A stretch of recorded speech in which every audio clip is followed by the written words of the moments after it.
প্রথমে আমি মাটিটাকে ফার্টিলিটিটা বাড়িয়ে দিলাম। কিভাবে? না, প্রথমে আমি ঘরে যে অর্গ্যানিক সারটা করেছিলাম সেই সারটা মাটিতে ঢেলে দিলাম, গোটাটা। দেখো তোমরা। এরপর তার উপর আমি গোবর সার দিয়ে দিলাম। গোবর সার দিয়ে গোটাটাই ছড়িয়ে দিলাম।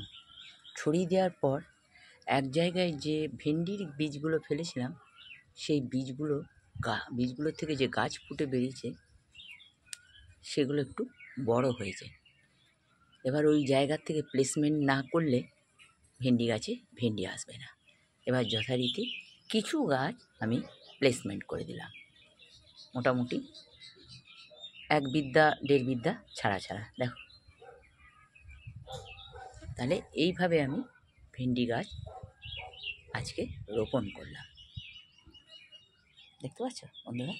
এবং খুব সামান্য ছিপছিপানি জল দিয়ে দিলাম।